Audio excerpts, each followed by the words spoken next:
شروع اللہ کا نام لے کر جو بڑا مہربان نہایت رحم والا ہے۔ اور جب ان سے کہا جاتا ہے کہ جو کتاب اللہ نے اب نازل فرمائی ہے اس کو مانو، تو کہتے ہیں کہ جو کتاب ہم پر پہلے نازل ہو چکی ہے ہم تو اسی کو مانتے ہیں، یعنی یہ اس کے سوا اور کتاب کو نہیں مانتے،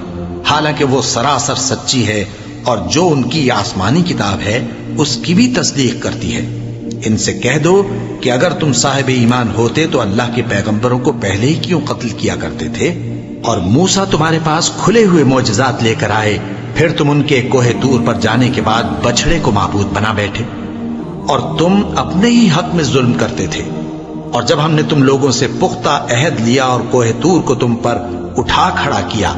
اور حکم دیا کہ جو کتاب ہم نے تم کو دی ہے اس کو زور سے پکڑو اور جو تمہیں حکم ہوتا ہے اس کو سنو، تو وہ جو تمہارے بڑے تھے کہنے لگے کہ ہم نے سن تو لیا لیکن مانتے نہیں، اور ان کے کفر کے سبب بچڑا گویا ان کے دلوں میں رچ گیا تھا۔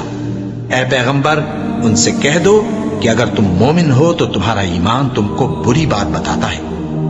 کہہ دو کہ اگر آخرت کا گھر اور لوگوں یعنی مسلمانوں کے لیے نہیں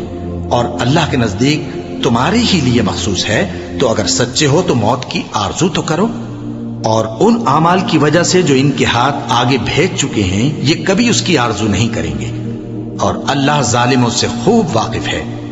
اور ان کو تم اور لوگوں سے زیادہ زندگی کے حریص دیکھو گے،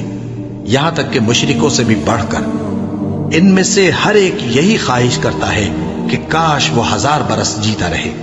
مگر اتنی لمبی عمر اس کو مل بھی جائے تو اسے عذاب سے تو نہیں چھڑا سکتی۔ اور جو کام یہ کرتے ہیں اللہ ان کو دیکھ رہا ہے۔ کہہ دو کہ جو شخص جبرائیل کا دشمن ہو اس کو غصے میں مر جانا چاہیے، کیونکہ اس نے تو یہ کتاب اللہ کے حکم سے تمہارے دل پر نازل کی ہے جو پہلی کتابوں کی تصدیق کرتی ہے اور ایمان والوں کے لیے ہدایت اور بشارت ہے۔ جو شخص اللہ کا اور اس کے فرشتوں کا اور اس کے پیغمبروں کا اور جبرائیل اور میکائیل کا دشمن ہو تو ایسے کافروں کا اللہ دشمن ہے۔ اور ہم نے تمہارے پاس سلجھی ہوئی آیتیں ارسال فرمائی ہیں اور ان سے انکار وہی کرتے ہیں جو بد کردار ہیں۔ ان لوگوں نے جب اللہ سے کوئی عہد کیا تو ان میں سے ایک فریق نے اس کو کسی چیز کی طرح پھینک دیا۔ حقیقت یہ ہے کہ ان میں اکثر بے ایمان ہیں، اور جب ان کے پاس اللہ کی طرف سے پیغمبر آخر الزمان صلی اللہ علیہ وآلہ وسلم آئے اور وہ ان کی آسمانی کتاب کی تصدیق بھی کرتے ہیں، تو جن لوگوں کو کتاب دی گئی تھی ان میں سے ایک جماعت نے اللہ کی کتاب کو پیٹ پیچھے پھینک دیا، گویا وہ جانتے ہی نہیں، اور ان چیزوں کے پیچھے لگ گئے جو سلیمان کے عہد سلطنت میں شیاطین پڑھا کرتے تھے۔ اور سلیمان نے مطلق کفر کی بات نہیں کی، بلکہ شیطان ہی کفر کرتے تھے کہ لوگوں کو جادو سکھاتے تھے، اور وہ یعنی بنی اسرائیل ان باتوں کے بھی پیچھے لگ گئے جو شہر بابل میں 2 فرشتوں یعنی ہاروت اور ماروت پر اتری تھی، اور وہ دونوں کسی کو کچھ نہیں سکھاتے تھے جب تک یہ نہ کہہ دیتے کہ ہم تو ذریعہ آزمائش ہیں، تم کفر میں نہ پڑو۔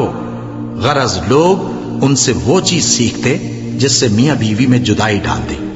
اور اللہ کے حکم کے سوا وہ اس چیز سے کسی کا کچھ بھی نہیں بگاڑ سکتے تھے، اور کچھ ایسے منتر سیکھتے جو ان کو نقصان ہی پہنچاتے اور فائدہ کچھ نہ دیتے۔ اور وہ جانتے تھے کہ جو شخص ایسی چیزوں یعنی سحر اور منتر وغیرہ کا خریدار ہوگا اس کا آخرت میں کچھ حصہ نہیں، اور جس چیز کے عوض انہوں نے اپنی جانوں کو بیچ ڈالا وہ بری تھی، کیا اچھا ہوتا جو وہ اس بات کو جانتے۔ اور اگر وہ ایمان لاتے اور پرہیزگاری کرتے تو اللہ کے ہاں سے بہت اچھا صلہ ملتا، کیا اچھا ہوتا جو وہ اس سے واقف ہوتے۔